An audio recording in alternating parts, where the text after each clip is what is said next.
جو علم کو دنیا کمانے کے لیے حاصل کرتا ہے، علم اس کے قلب میں جگہ نہیں پاتا۔ علم وہ نہیں جو آپ نے سیکھا ہے، علم تو وہ ہے جو آپ کے عمل و کردار سے ظاہر ہو۔ تم اللہ تعالیٰ کے ذکر میں دل لگا لو، سکون اور اطمینان تم سے دل لگا لیں گے۔ جس جنگ میں رشتوں کے ہار جانے کا اندیشہ ہو، اس جنگ میں ہتھیار ڈال لینا اور شکست تسلیم کرنا ہی اصل جیت ہے۔ کچھ لوگ قسمت کی طرح ہوتے ہیں جو دعاؤں سے ملتے ہیں، اور کچھ لوگ دعا کی طرح ہوتے ہیں جو قسمت ہی بدل دیتے ہیں۔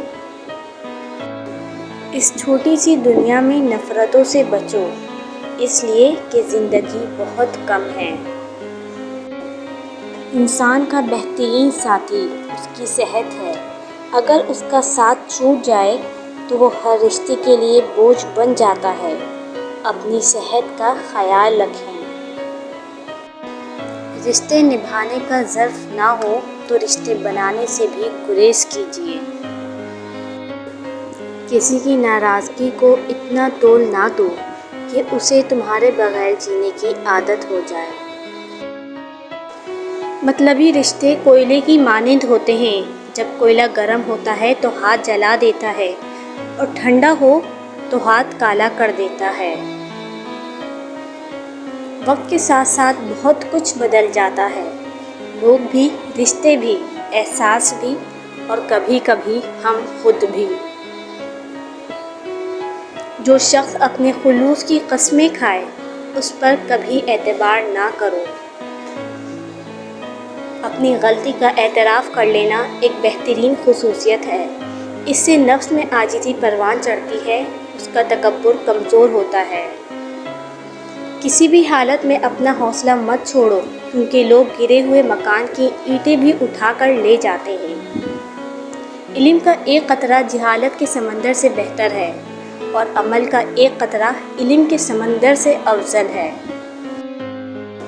صبر والے کانوں سے سنو، ہمدرد آنکھوں سے دیکھو، محبت والی زبان سے بولو۔ جب وقت کروٹ لیتا ہے تو بازیاں نہیں، زندگیاں پلٹ جاتی ہیں۔ انسان کی پہچان اس کے اعمال اور اس کے اخلاق سے ہوتی ہے۔ آپ کی پہچان آپ ہی کے ہاتھ میں ہے، جیسی چاہے بنا لیں۔ رشتوں کو ایسی محبت اور خوشی سے نبھایا کرو جیسے شہد کی مکھی پھولوں سے اگر رس نکال بھی لے تب بھی پھولوں کو کسی قسم کا نقصان نہیں ہونے دیتی۔ آپ کی خاموشی صرف آپ کے اپنے سمجھ سکتے ہیں۔ علم ایک ایسا زیور ہے جس کے سنگار سے شخصیت چمک اٹھتی ہے۔ لوگوں کی مدد کرنا اچھی بات ہے، لیکن اتنی بھی نہیں کہ سر چڑھ کر بولے۔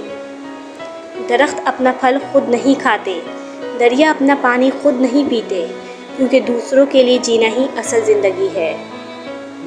کچھ لوگ اپنی اوقات سے بڑی باتیں کرتے ہوئے بھول جاتے ہیں کہ سامنے والا آپ کے ماضی کا چشمدید گواہ ہے۔